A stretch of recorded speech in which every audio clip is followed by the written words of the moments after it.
So I would like to have a brief engagement on the very interesting part, non-governmental organization, the NGO.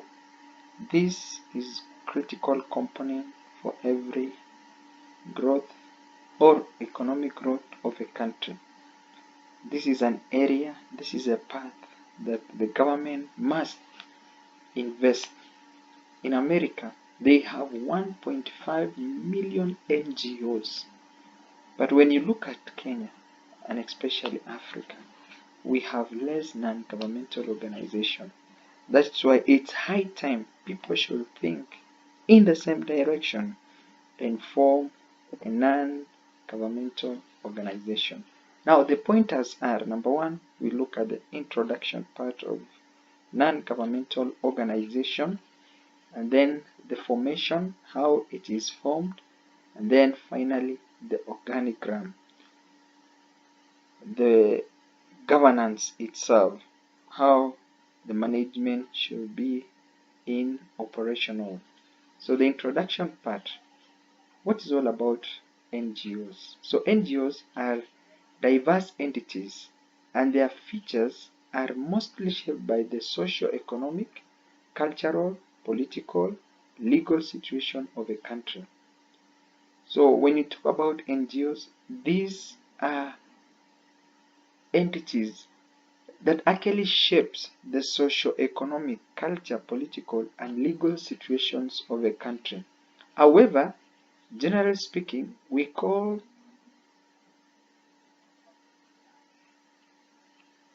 can list out the following features that are common among the NGOs in most of the countries around the world.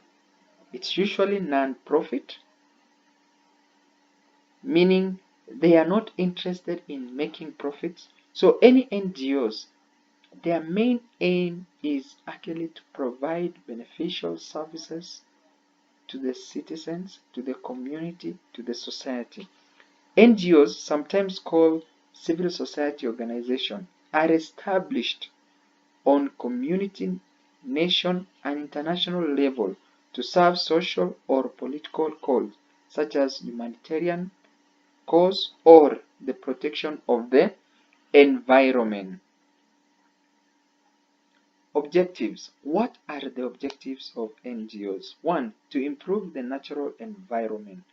So, one of the agenda or the aim of forming an NGO is to make sure that the environment is protected. Number two, to encourage the observance of human rights. The rights of every human being must be protected.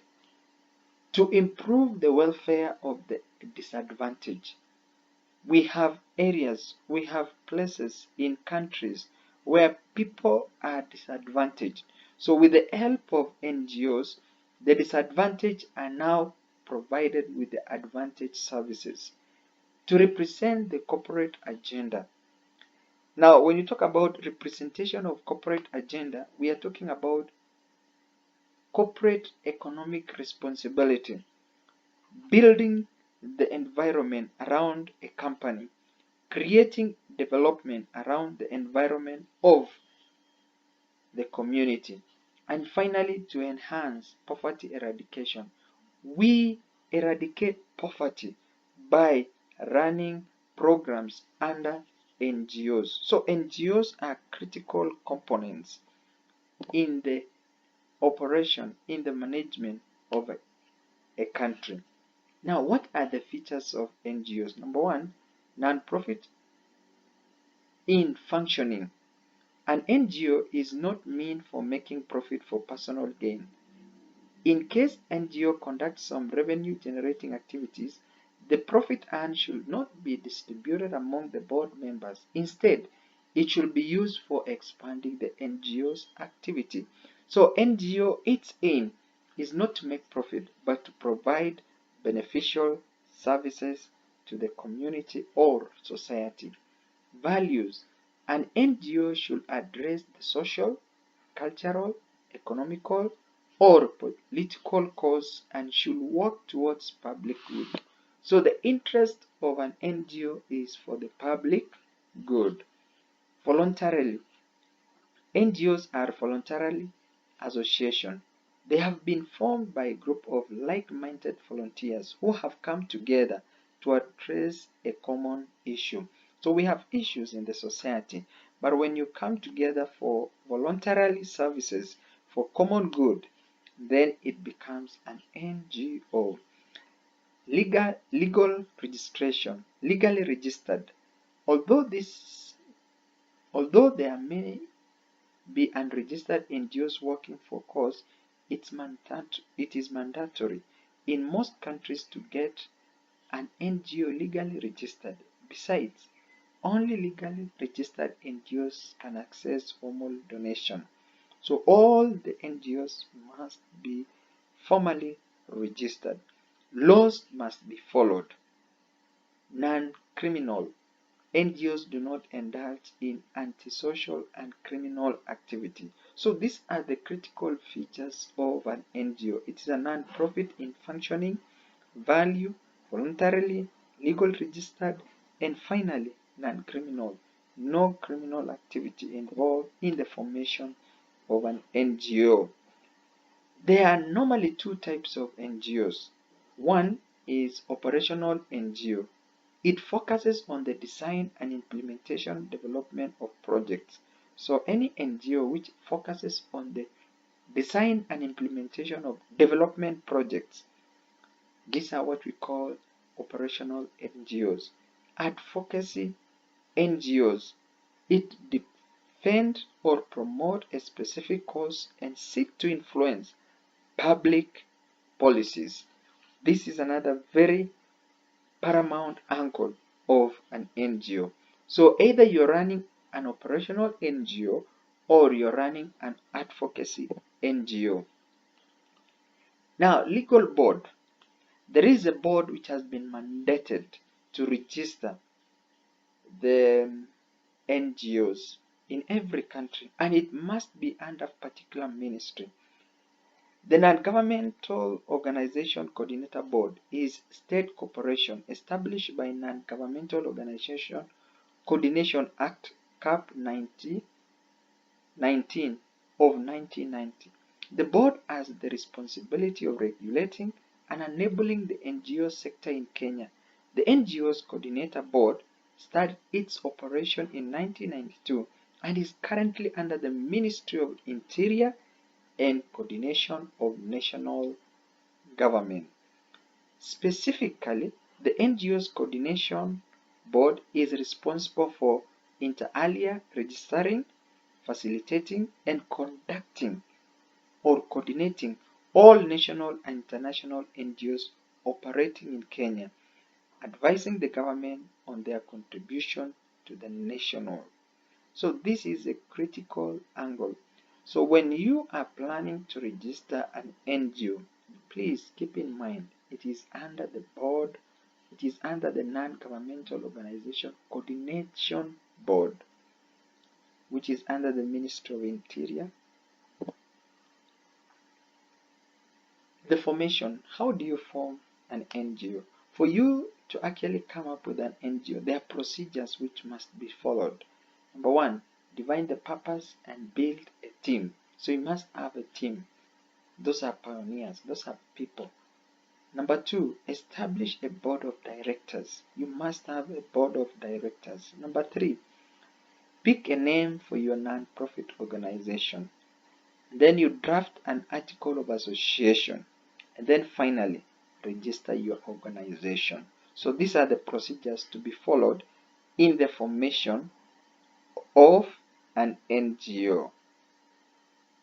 So the following are legal or laws applicable in the formation of an NGO. So if you want to form an NGO, there are laws which governs the formation of an NGO. Number one law is the constitution. What is the constitution of a country speaking about the NGO? And then number two, Income Tax Act. So in a country, there is an Income Tax Act. Like in Kenya, we have the Income Tax Act. And NGO is unexempted. It is not taxed. Public Trust Act. What is the Public Trust Act talking about? The NGO. Society Registration Act. And finally, the Companies Act. What is all about the Companies Act on the formation of an NGO? Now, one thing about the Companies Act, when you are forming a company on the basis of NGO, it has to be company limited by guarantee. And if it is a company limited by guarantee, there are three things that must come clear into your mind. Number one, they cannot pay dividends. So there is no payment of dividends if it is a company limited by guarantee. Number two, they cannot issue shares, and therefore no person can acquire controlling interest or profit from the sale of share sale. So meaning the NGO is an equalizer. Number three, and the final, each member of the company has a single vote. So if you are a member of an NGO, you have a single vote. So a company NGO is called company limited by guaranteed. So all the requirements in the formation of a company must be followed in the formation of an NGO. So what are the requirements for the formation of an NGO in the government of Kenya? In Kenya. So the legal requirement of an NGO, number one, is to choose a unique name for the NGO. Choose the unique name, the best name, the name which has not been used, the name which any other company has it. Number two, file an application to register an NGO with the NGO Coordination Board. Submit the supporting documents such as the NGO constitution and proof of office. Number four, provide a constitution of the NGO plus 2 copies of the same. Provide minutes that approve the filing of the application. The agenda should have the election of the interim committee. So these are the critical items that must be provided in the formation of an NGO. Now, requirement for the registration of an NGO in Kenya. So I'm bringing it now to the perspective of Kenya government. The requirement that must be met before registering an NGO in Kenya is number one, membership. It must have a minimum of 7 members for it to be registered and above the age of 18. 7 members, at least 7 members. And the members should have age above 18. Number two, constitution. There must be a written constitution that outlines its objective, function, and governance structure. So when you are presenting your documents for registration, a constitution for your registration must be accompanied. Number three, an office. An NGO must have an office where it can operate from. This is what we call an office clause. An office clause should actually contain two things. One, the name of the city. Two, and the name of the country. Where the office is located has 2 critical components: the name of the office, the name of the country, and the name of the city for its location. Now, the steps to be followed in the formation of an NGO. It involves the following steps in Kenya. Number one, the name. The first step in registering an NGO is choosing a unique and appropriate name for your NGO. Number two, filing an application. The filing of an application to register the NGO with the NGO Coordination Board becomes paramount. Number three, submitting the supporting documents. After filling the application, you must submit it with the supporting documents such as the NGO constitution and the proof of office. Number four, payment of fee. The submission of application must be accompanied with a fee of shilling 16,000 for domestic or resident or national registration, and for non-Kenyans, cash 30,000. An international NGO. Approved and registration. The NGO Coordination Board will review the documents submitted and then decide whether to approve the registration or not. If the application is approved, the NGO will be registered and issued with a certificate of registration, and that creates the commencement of the NGO. Constitution. An NGO constitution must prohibit the organization from distributing funds to the members and officials other than for legitimate reimbursement of expenses incurred in carrying out organization objectives. NGO Coordination Regulation, Second Schedule, Section 4A and Section 4B. The document must also stipulate rules for awarding contracts to members or officials. NGO Coordination Regulation, Second Schedule, Section 4C. So these are the red tapes to avoid. Organigram. So what is in the organigram? So the organigram of an NGO should actually be simplified, easy to understand, and easy for operation. Number one, we must have the board of directors, and then number two, we must have a director who acts as a CEO. And then we must have the project manager or the program manager. And then we must have administration manager. Then we must have finance manager. So the administrative manager entails communication, management, and auditing. Finance manager entails accounting and finance. And then in the project manager, we must have project coordinator. The project coordinator should be the one coordinating the field workers, the people on the ground implementing the activities. So these are the critical areas of an organigram. This creates a corporate governance, how the communication should be flowing in an NGO.